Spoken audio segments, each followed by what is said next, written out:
Walk with me along a shoreline at dusk. The tide is low. The sand is firm enough to hold our footprints, but wet enough that every step is recorded. For a while, the walk feels effortless. The ground is predictable. You can drift closer to the water, drift closer to the cliffs, and the rules of walking do not change. Your feet trust the surface. Your body doesn't need new instructions. It's all one smooth story. Then we reach a place where the world quietly changes its grammar. The sand collapses into loose stones. The slope becomes sharp. The safe path you were following stops being a safe path. You can still keep moving, but if you keep using the same walking style, the same assumptions about grip and balance, you will slip. You will fall. And if you're honest, you don't call that a mysterious failure of walking. You call it what it is, a change of domain. The old rule set was valid on the sand. It is not valid on the stones. The ground has not become evil. The ground has not become a new object. The ground has become a place where the old grammar of motion cannot be extended. That is the felt meaning of this part. Up to now, we have been building a language for smooth change, and we earned it carefully. We did not begin with familiar furniture like space, time, particles, fields, forces, or energy as substance. We began with one primitive token, and we treated it with severe honesty. That token is P. I will say it as pi, and I want you to hear it as a single letter, not as a mystical word. Pi is a mapping from X to S1. X is the minimal event support. Not space, not time, just the smallest there that lets us talk about patches and overlaps, about near and far in the barest sense of localization. And S1 is the circle, the set of phase positions on a ring. So when we say pi maps X to S1, we are saying every event gets assigned a position on a circle. Not a position in space, not a moment in time, a position on a cycle. That is all we are allowed to touch at PS0 level. PS0 means pure language only. No dynamics, no measurement protocols, no instruments, no data, no energy as a stuff, no names like electron or gravity.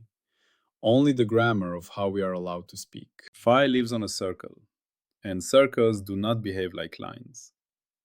You cannot globally unwrap a circle into a single real number without sometimes paying a price. So the language uses a discipline tool called the lift.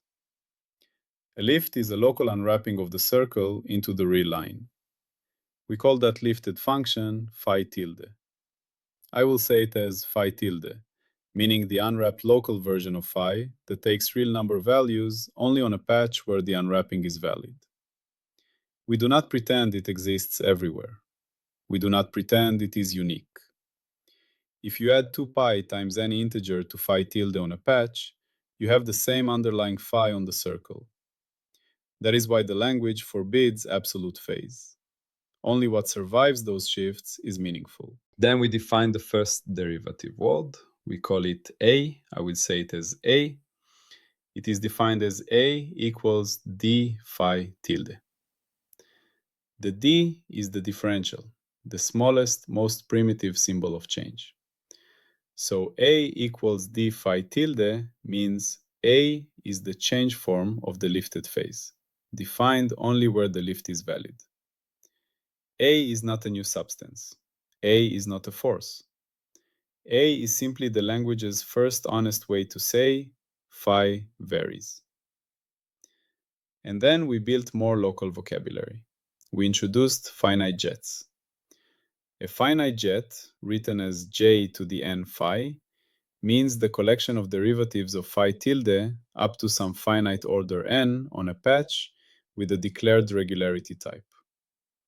Regularity type means how smooth the patch really is.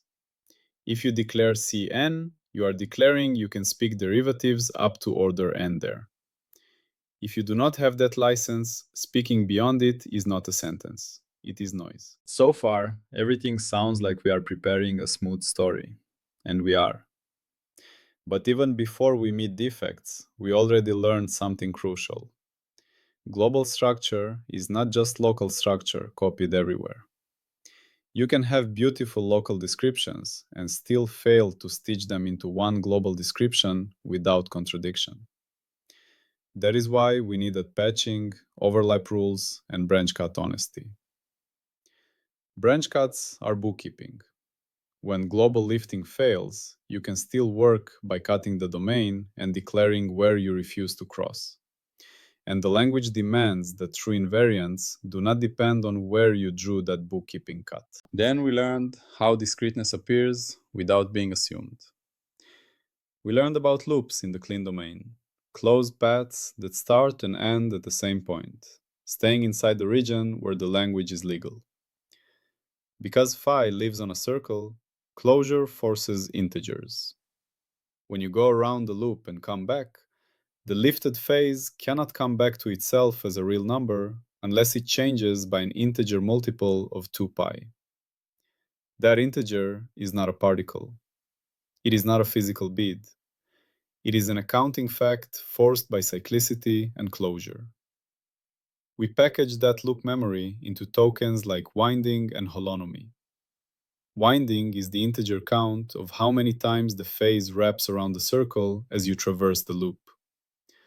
Holonomy is the circle-valued memory element associated with going around the loop. And we gave these tokens a strict algebra. Composed loops and their holonomies multiply. Reverse a loop and the holonomy inverts. In defect-free settings, these tokens depend only on homotopy class. That last phrase mattered in part 21, homotopy invariance. If two loops can be smoothly deformed into each other while staying entirely inside the clean domain, no tearing, no crossing forbidden regions, then they must carry the same winding and the same holonomy. The exact shape of the loop does not matter. Only its class matters. If shape does not matter, and loops can be deformed and shrunk, why do any non-trivial integers survive at all? Why doesn't every winding evaporate into zero as we keep shrinking the loop? Why doesn't every holonomy become trivial once we allow the loop to slide and tighten? If everything is smooth everywhere, then many loops can indeed be shrunk to nothing, and many invariants become trivial. A world that is globally smooth and globally liftable can become topologically simple. So the only honest answer, the answer this language forces on us, is this. Sometimes the loop cannot be shrunk without leaving the clean domain. Sometimes there is an obstruction.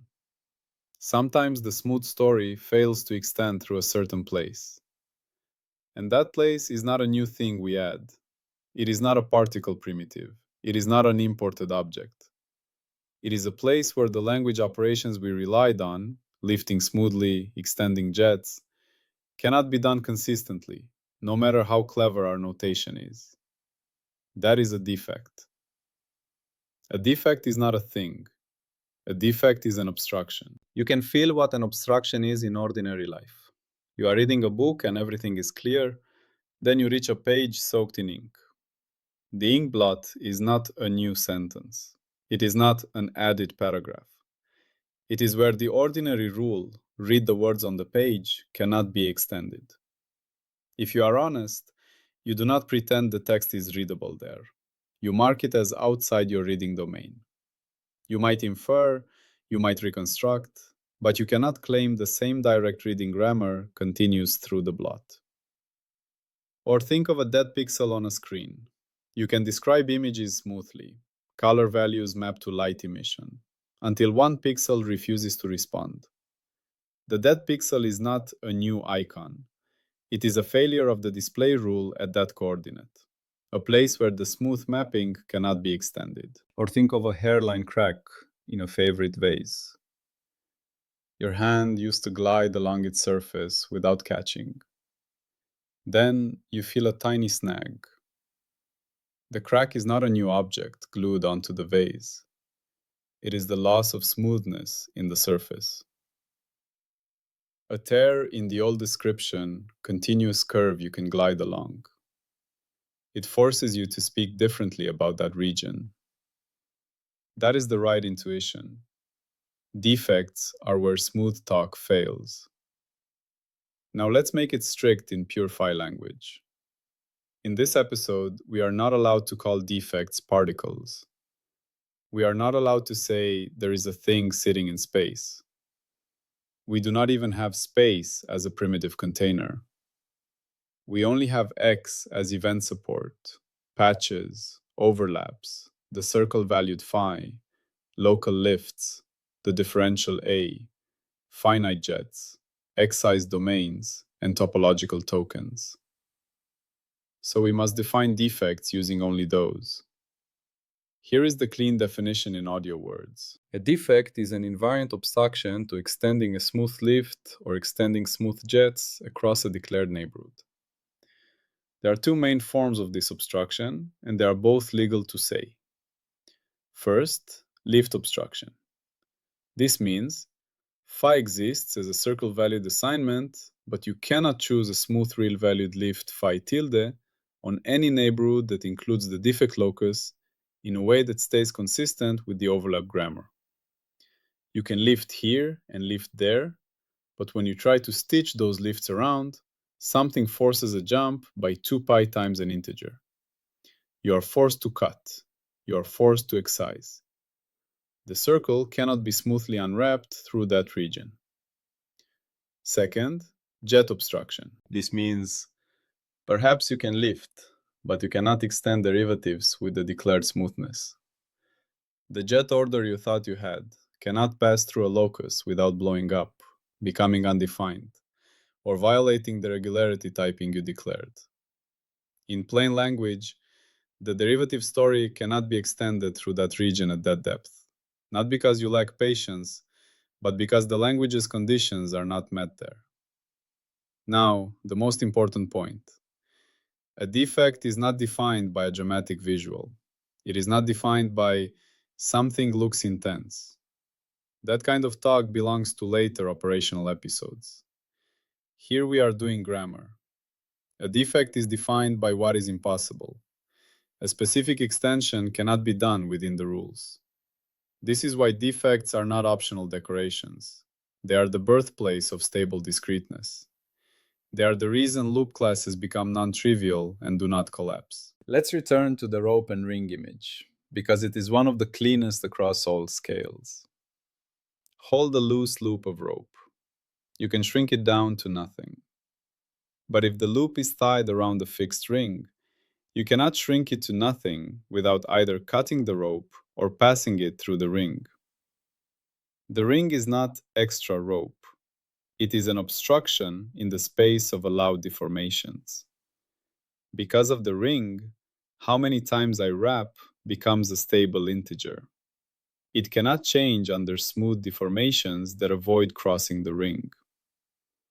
Defects play the role of that ring in pure phi grammar. They prevent certain loops from being deformed to trivial loops while staying inside the clean domain. Therefore, integers and holonomy tokens become robust. The discreteness is not assumed. It is forced by closure plus obstruction.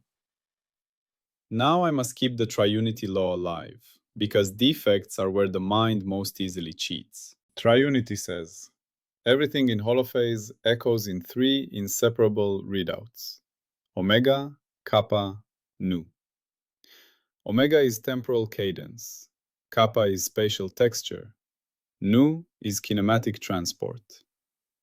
But these are not independent primitives. They are readouts of the same change word A equals D phi tilde. You can emphasize one echo for intuition, but you must remember the others are always present and must recombine back to A. So what happens near a defect? The obstruction is in the underlying ability to define phi tilde smoothly or to extend jets smoothly. That means A cannot be globally consistent in the region. And if A cannot be globally consistent, then the tri-echo cannot remain smooth and globally consistent either. The defect is never only in time or only in space. Those categories are later interpretations.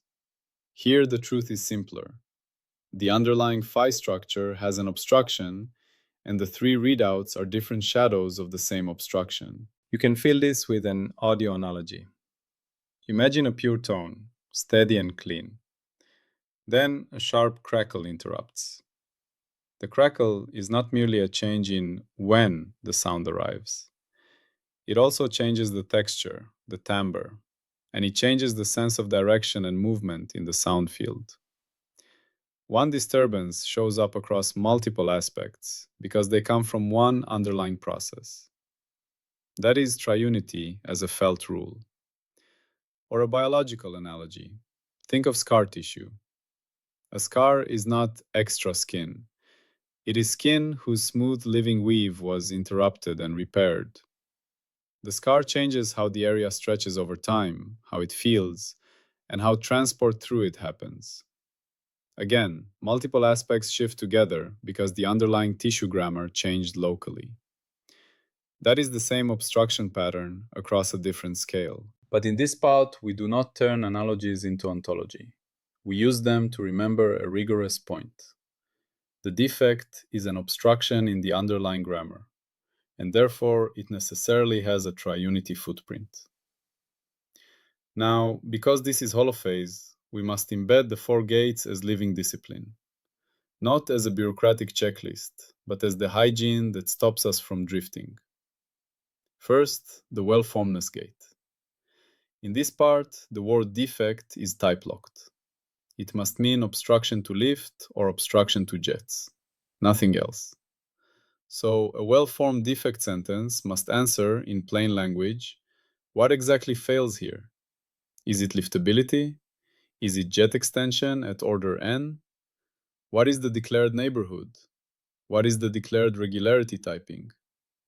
If you cannot answer those, you have not made a sentence. You have made a gesture. This gate protects us from a common mistake. Confusing I used an illegal operator with there is a defect. If you only licensed one derivative and you try to speak about second derivatives, the failure is not a defect. The failure is your sentence being ill-formed.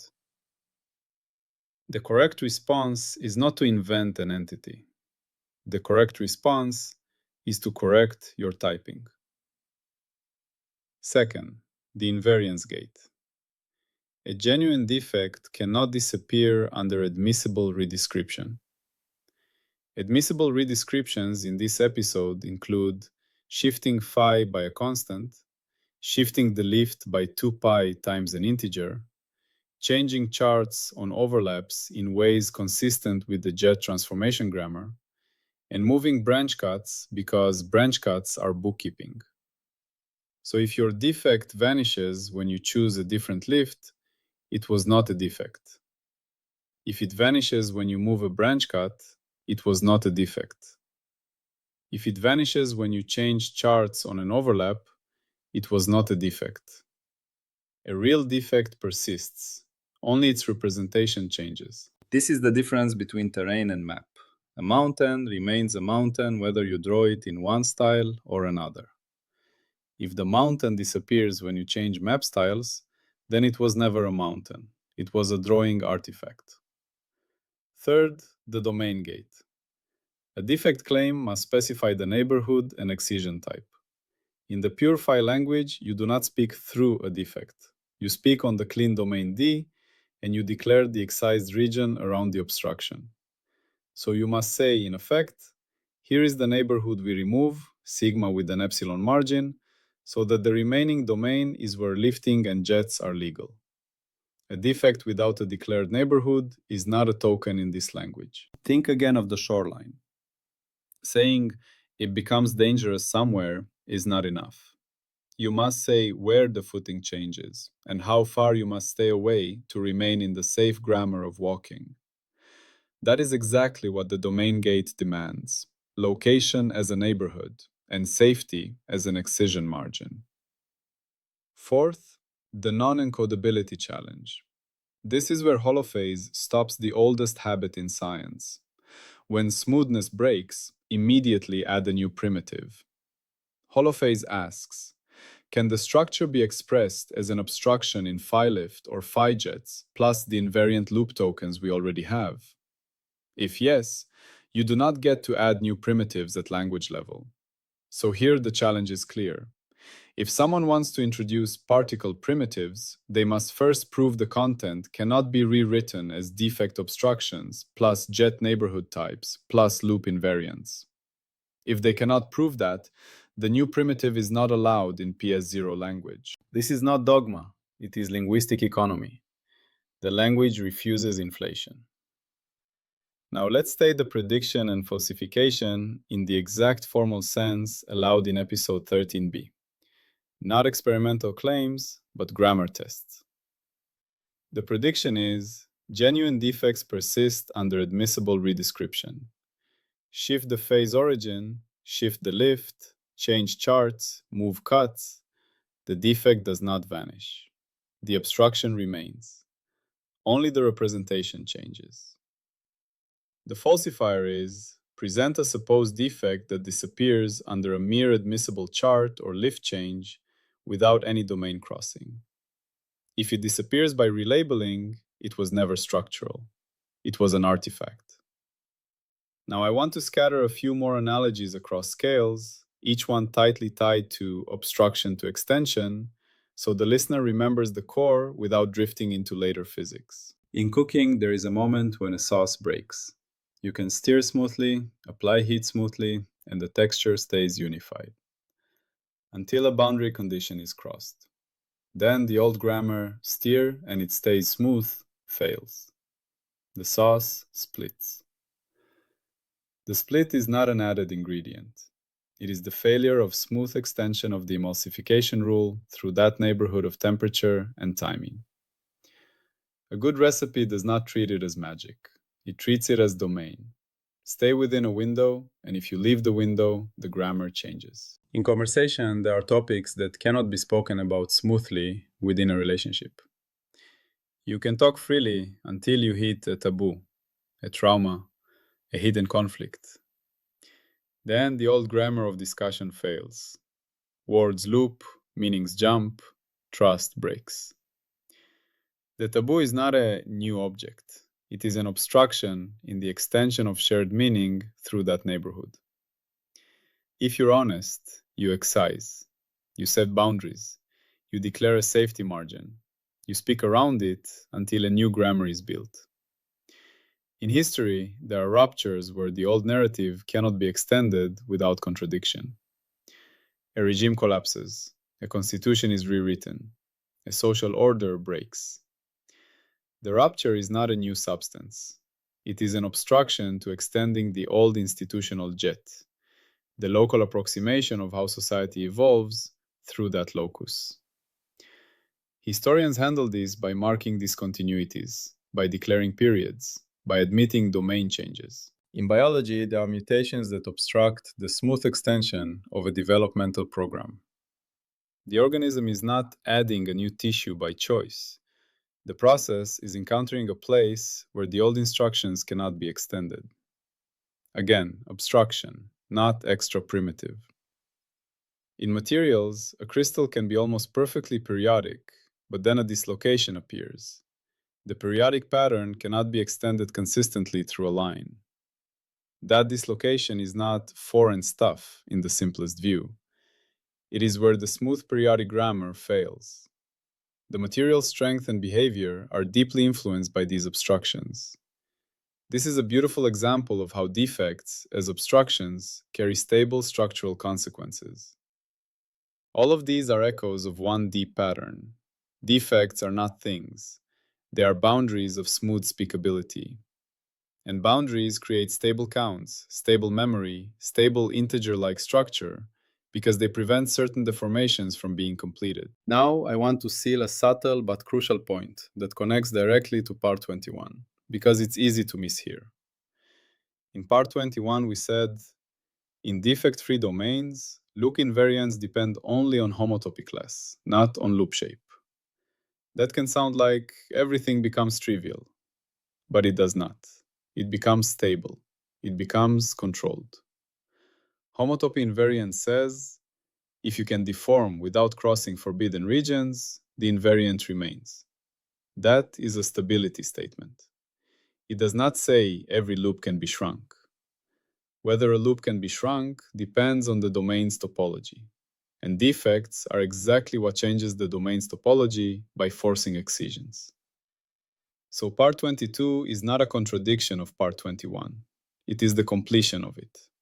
It explains why homotopy classes can be non-trivial, because the clean domain can have holes created by structural obstructions.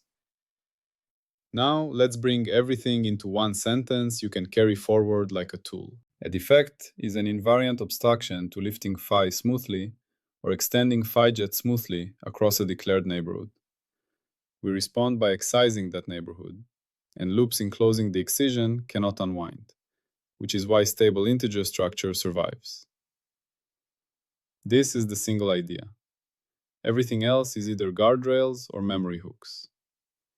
And now we must bridge forward, but without stepping into later content. We are not doing defect dynamics. We are not doing measurement.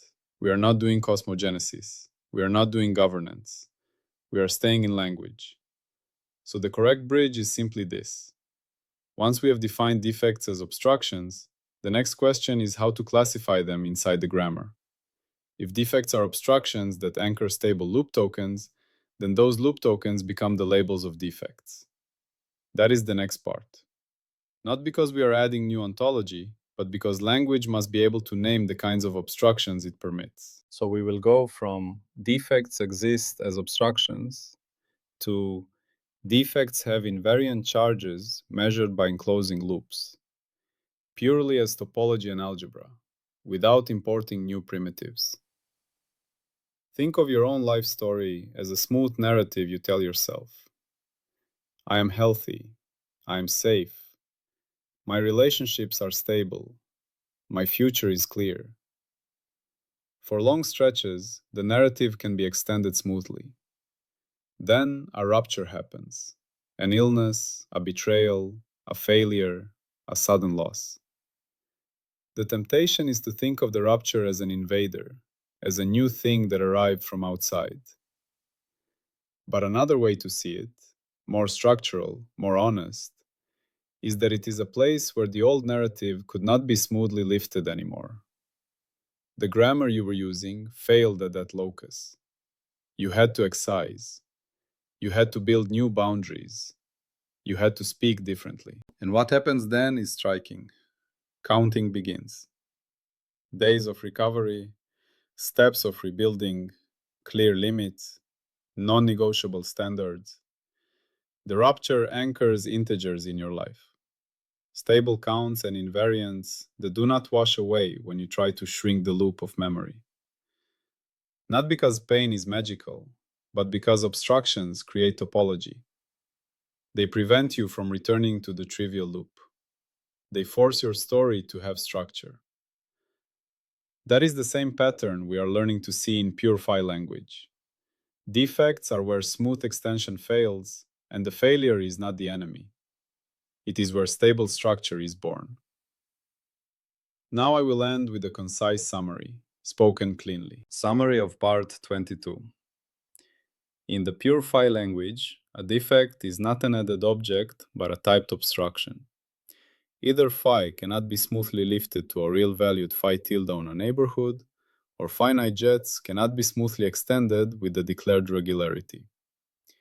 Defect claims must be well-formed by specifying what fails and at what jet depth, invariant under admissible redescriptions such as phase shifts, lift shifts, chart changes, and branch cut moves, and domain declared with an explicit excised neighborhood, often spoken as sigma with an epsilon margin.